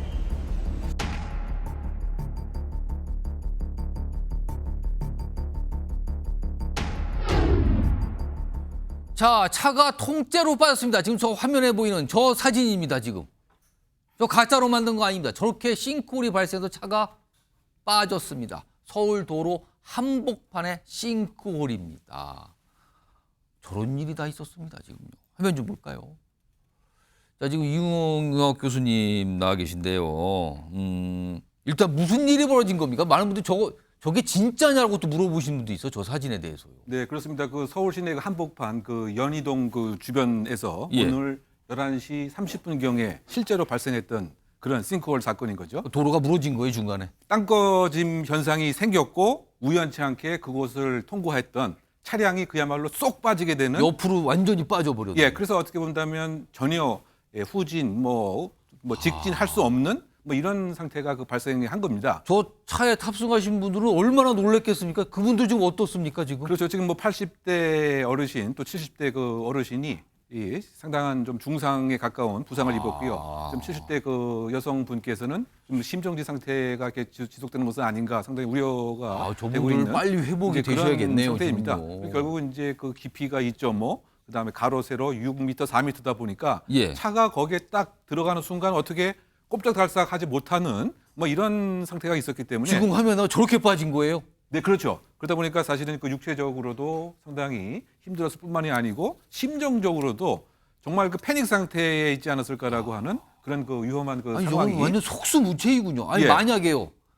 저런 일이 없어야겠죠. 만약에 저렇게 싱크홀에 빠져서 차량이 저렇게 떨어지고 하는 상태가 또 있을 수도 있고 과거도 많았는데 이럴 때 운전하신 분이나 동승하신 분들은 어떻게 해야 됩니까? 그때? 일단은 저런 일이 생기지 않도록 사전에 이 주변을 잘 살펴서 소위 말해서 그 운전 자체를 조심해야 되는 것이 가장 급선무가 되겠죠. 예. 그뿐만이 아니고 경찰이라든가 교통경찰이라든가 지자체 등에서도 사전 징조가 있기 때문에 땅이 울퉁불퉁한다든가 이런 경우에는 사전에 그 통행 자체를 이렇게 제한하는 것부터 사실 있어야 되는 것이고요. 근데 뭐 그런 것이 없는 상태에서 정말 부득불 이런 빠지는 상태에 이르게 되었다라고 한다면 사실상 이제 그 상태에서는 더 움직이려고 하는 조치를 하지 않는 이런 노력이 필요하고요. 왜냐하면 움직일수록 더 밑으로 꺼져 들어갈 가능성이 상당히 크기 때문에 그리고 어쨌든 저 상태에서 빨리 탈출하는 것이 또 중요한 급선무이기 때문에 예. 시동을 일단 끄고 문을 빨리 내려서 그 장소를 빨리 떠나는 이것이 일단은 행동 요령으로 우리가 얘기할 수 있겠는데 예. 그런데 사실은 제가 아까 말씀드린 바와 같이 저렇게 급박한 상황에서 이런 합리적인 행동을 할 수 있을까? 너무 놀라거나 패닉이 될 수도 있거든요. 예, 그래서 결국은 이제 전반적인 통계를 보게 되면 7월 이라든가 비가 많이 왔을 때 이런 일이 많이 생기기 때문에 좀 지자체에서 적극적인 사전에 예방 조치가 더 필요한 것이 중요한 대안이 아니 아닐까 봅니다. 도로를 가다가 한복판에 저렇게 꺼질 줄 누가 상상이나 합니까? 저게 무슨 일입니까 도대체? 근데 이게 싱크홀이 이게 종종 나오거든요. 화면을 좀 정리해 보겠습니다. 최근에 있는 걸 좀 정리해 보죠. 여기 보시면은 지난 20일 부산입니다. 지름 5m, 깊이 3m. 이게 지난해부터 인근에서 9개나 발생하는데 이거는 분명히 문제가 있어 보이네요. 이거는 근본적인 걸 따져봐야 되고요. 그다음에 평택입니다. 경기도 평택에서 이건 지난 6월인데 폭 3m, 길이 1m. 그나마 1m니까 그렇게 엄청나게 깊지는 않았어요. 택시 앞에 빠졌습니다. 저렇게 차체가 들어 올릴 정도이고 그리고 오늘 서울 여의동 도로 한복판에서 저런 깊이 2.5m는 굉장히 깊습니다. 저렇게 싱크홀이 발생을 했습니다. 오늘 이 현장을 직접 보고 오셨다는 전문가분이거든요. 뉴스와이드가 조금 취재를 통해서 이 전문가분의 설명을 좀 담았습니다. 들어보시죠. 싱크홀이 일반적으로 주변에 터파이 공사를 하거나 옛날에 상하수도 노후관로가 있어가지고 그렇게 좀 싱크홀 되는 경우도 있고요. 또 하나는 주변에 지하철이 지나가게 되면은 지하철이 땅 밑에서 배수를 하고 있거든요. 그 배수하니까 주변 상부에 흙들이 침해가 될 수가 있어요. 그러면 주변에 거기 상하수도 관로들이 이음매가 벌어져가지고 싱크홀 날 수도 있어요. 김상현 평론가. 뭐 아직은 명확하게 더 알아봐야겠지만 이거 싱크홀 이유가 이렇게 잘 나옵니까? 명확하게 밝혀집니까 보통은? 일단은 기본적으로 거기에 이제 물이 흘러가면서 그 흙을 쓸고 가는 그런 거잖아요. 표면은 딱딱한 뭐 아스팔트나 콘크리트 뭐 이런 건데 그렇기 때문에 상당히 많은 경우에는 상하수도에서 물이 새거나 아니면 지금 뭐 배수로 이런 데서 좀 이렇게 새가지고 지하에는 흙을 깎아내리는 그렇죠. 거군요. 슬라이딩으로 쭉 이렇게 쓸고 가는 그런 게 있어서 그런 건데 지금 서울의 저 지역은 지난 5월에 3개월 전에 점검을 했다라고 서울시는 밝히고 있어요. 저게 발생을 했네요. 네, 그러니까 지금 이게 뭐 지금 폭우 때문에 물이 많이 크게 많이 스며들었잖아요. 그게 이제 이동하면서 쓸고 갔을 수도 있고 그런데 지금 제가 서울시에 직접 전화를 해서 책임자급의 물어보셨어요? 물어봤더니 아직 정확한 원인은 나오지 않았다. 지금 계속 원인을 찾고 해가지고 규명하고 있다라고 얘기를 하더라고요. 그래서 굉장히 신중해야 되겠죠. 지금. 그렇죠. 정확한 걸 알아야겠죠. 정확한 걸 알아야 되겠죠. 섣불리 얘기할 수 없다. 뭐 이런 것으로 보입니다. 저거 차량에 탑승하신 분은 얼마나 지금 놀란 게 아니라 지금 부상을 당하셨거든요. 빨리 이거 이분들 잘 회복을 빨리 하셨으면 좋겠습니다. 서정표 변호사, 이렇게 갑작스러운 싱크홀로 만약에 피해를 입게 되면 이거 누구한테 호소해야 되는 겁니까, 이거는? 일단 이제 국가배상법 5조에 보면요. 도로 같은 걸 이게 영조물 책임이랍니다. 영조물 책임. 이거는 이제 설치 관리자한테 원칙 묻고요. 그다음에 비용 부담자도 연대 책임을 지는 거예요. 잠깐만요. 이거 어려운데 설치자 비용 관리자가 부담자면 누구냐? 쉽게 보면 이게 지방도 아닙니까? 국도가 아니잖아요. 고속도로, 국도, 지방도면 서울시에서 설치한 관리한 도로 도로는 아닙니까? 지금 서울시 관할로 보이니까 서울시에다가 뭔가를 책임을 좀 얘기할 수 있다. 제가 보기 관리하는 주체가 서울시예요. 1차 책임이 있는 거죠. 그런데 문제는요. 중요한 게 이게 무과실 책임이에요. 이 말은 이제 불강력이 아니면요. 면책이 안 돼요. 따라서 이제 우리가 관리할 때 과실이 없었다. 이런 게 안 통합니다. 과실 여부를 따질 게 아니다, 저거는. 객관적으로 하자가 있잖아요. 그렇죠. 저건 누가 봐도 하자예요, 지금. 그러면 이게 무조건 무과실 책임. 이게 아주 중요합니다. 영주무 책임은 예. 서울시에서 일단 배상해야죠. 그러면 서울시 쪽에다가 이거를 책임한다. 이런 거 가지고 혹시 이런 걸 소송이라는 거 맡아보신 적 있으십니까? 있고요. 예. 저하고 친한 분이 사전에 이런 일을 해요. 회사가 사전에 그 서울시 예산이나 예. 용역을 받아서 예. 탐지하는 거죠. 싱크홀. 위험을 탐지를 미리 하는 예, 겁니까? 그 유럽에서 장비를 가져오가지고 이런 일을 하는 거예요. 예. 그런데 이걸 예산이 너무 적다 보니 그래서 저는 이것도 과실이 있는 거예요. 아마 이제 지자체에서 조금 이게 예산을 확대해서 이런 사고를 탐지를 사전에 막아야 되잖아요. 꼼꼼히 사전에. 한다면은 진짜 예산을 좀 많이 넣어서 전체를 다 한다든가 뭐 시소까지 탐지를 해야 말씀이십니까? 되는 거죠. 예. 그 소송을 맡아보셨다면 이런 사건을. 그럼요. 싱크홀 사건을. 많아요. 그럼 이런 거는 2,000건이 넘을 거예요. 그럼 이거 예를 들어서 이거 뭐랍니까? 뭐 손해배상입니까? 국가배상, 손해배상이죠. 국가배상. 그러면 이게 어떻게 진행되니까 어느 정도나 구매로 배상이 나옵니까? 이런 거는? 뭐 그거는 이제 일반 우리 민사와 똑같아요. 예. 결국은 이제 그 적극적인 손해 있잖아요. 이 말은 이제 그 치료비 또 차량비 이게 적극 손해고 예. 그다음에 소극 손해 있죠. 이거는 이제 일 못하고 피해 본 거. 적극 손해, 소극 손해. 예. 그다음에 그 위자료도 줍니다. 손해 3분설. 손해는 게 모든 게 세 가지 똑같습니다. 그건 범위는. 저게 가장 핵심적 예방 방법은 예. 지하 공간의 그 통합 지도를 만드는 작업을 빨리 완결하는 것이 제일 중요합니다. 그럼 통합 지도라면 지하의 땅 속에 무엇이 위치돼 있고 어디에 있고 어디까지 가는지 이런 걸 말씀하시는 그렇죠. 겁니까? 어디에 이제 구멍이 그 뚫려 있고 어디에 기존에 그 물이 있었는데 지금 빠져나갔다. 그럼 빠져나가게 되면 그 압력이 밑으로 쏠리기 때문에 예. 그래서 거기서 이제 싱크홀이 생기는 이런 것이거든요. 그래서 그 지하 탐사를 새로운 기법으로 3D, 3D 작업도 하고 뭐 이런 그 작업을 아마 그 지자체에서 얼마 전부터 시작이 됐는데 이것이 아직 완료가 안 됐고 실제적으로 이것을 활용하는 사전에 예방 조치를 하는 뭐 그런 것이 지금 시급한 상황이 아닌가 보입니다. 알겠습니다. 다음 준비된 내용은요. 이게 폭주입니다. 폭주. 오토바이 폭주인데요. 정말 위험천만인 겁니다. 이거요. 일단 영상부터 확인해 보겠습니다.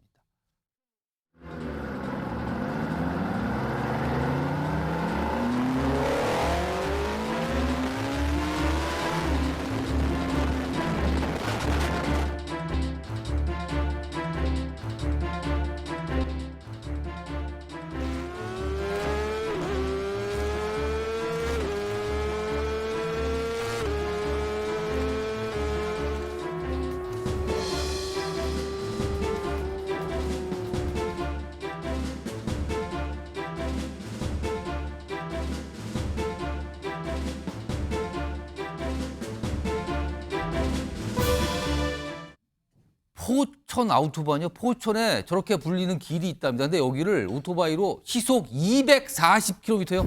아까 보셨죠? 여기 제한속 70km짜리거든요. 이 도로. 근데 240km의 광란의 질주. 화면 보겠습니다. 이게 무슨 일입니까? 지금 보면요. 시속 200km 이상의 폭주 영상 이게 막 유튜브에 올라오고 그랬대요. 근데 이게 보면 경기도 포천 일대 도로인데요. 여기에 뭐 70km인데 200km 가면 이게 위반이 보통 뭐 100km 이상 위반해버리는 거잖아요. 지금요. 최근에 경찰이 12명을 이걸 적발해서 불구속 입건하고 뭐 도로교통 위반 혐의 이렇게 됐답니다.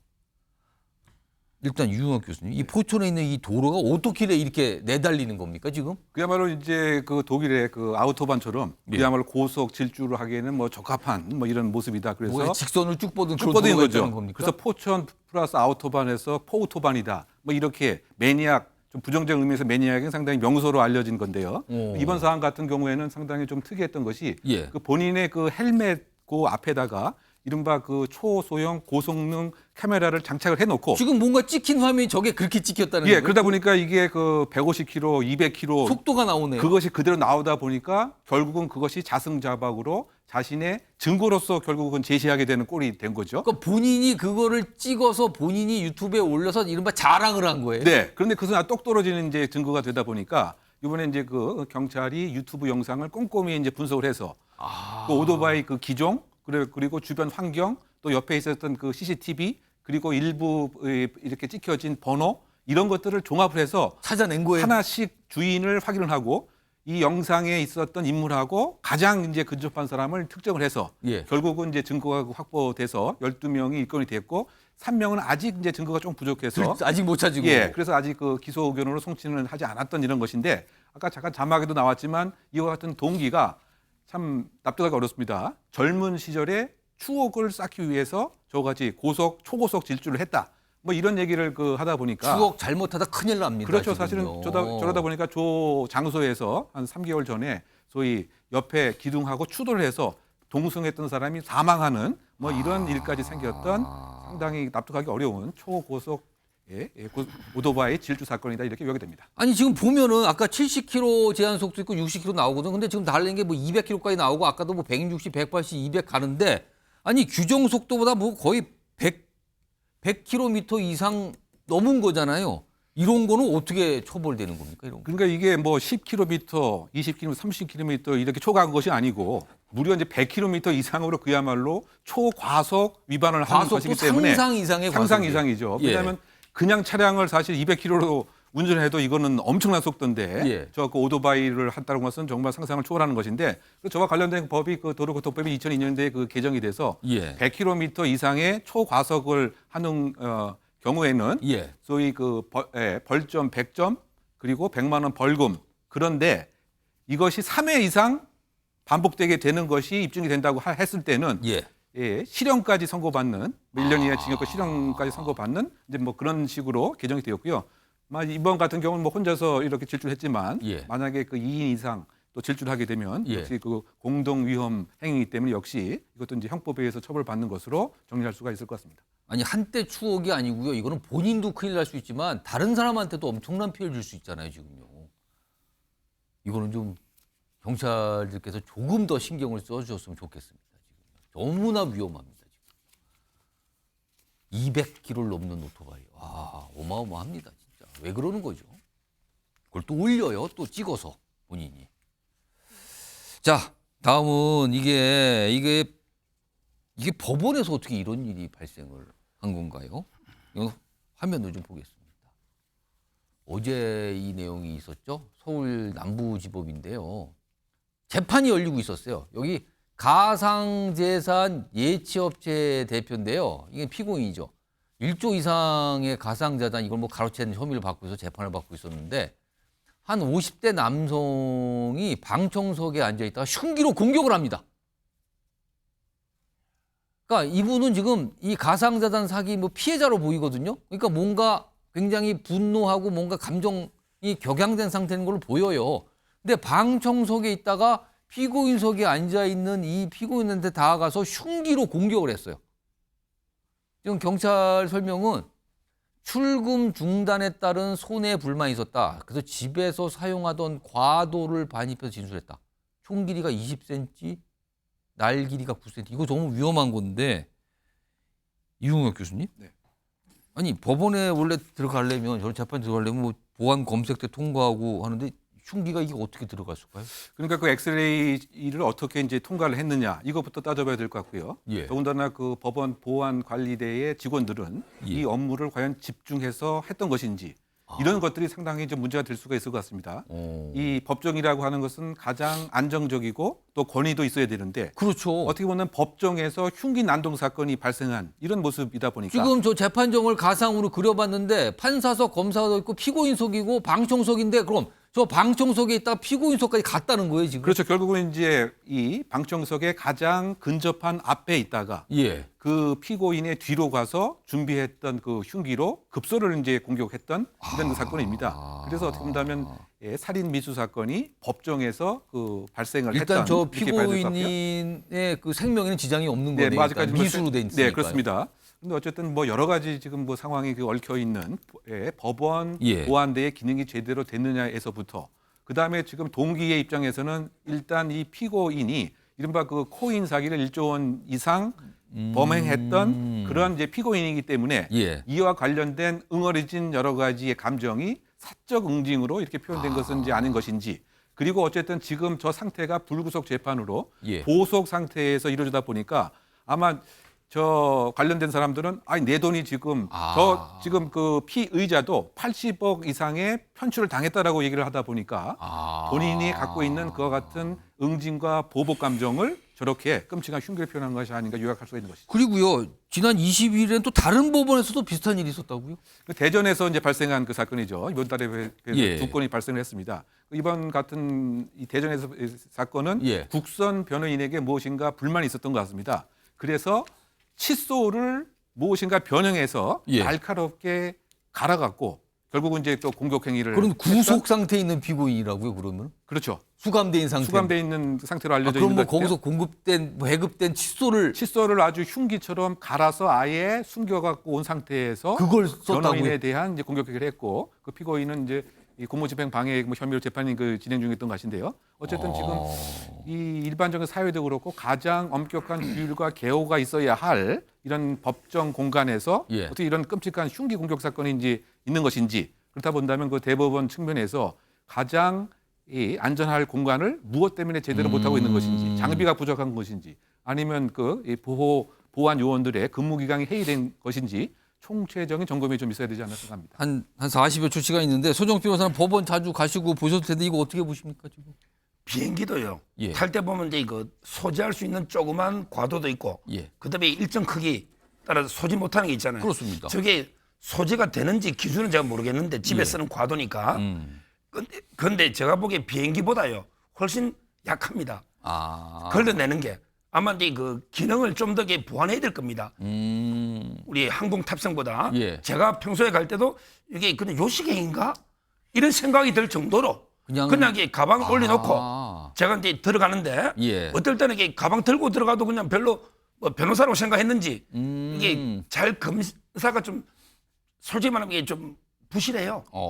이게 사고로 저는 놓은 게 아닌가 싶고 그다음에 저 자리에 피고인 옆에 변호사가 앉아 있고요. 예. 또 법원의 경위도 있거든요. 그렇습니다. 근데 어떻게 못 막았는지 안타까워요. 아무튼 뭔가 이건 대책을 분명히 좀 세워야 될 것 같습니다. 법정에서 저러면 절대 안 되는 건데 이런 일들이 벌어졌군요.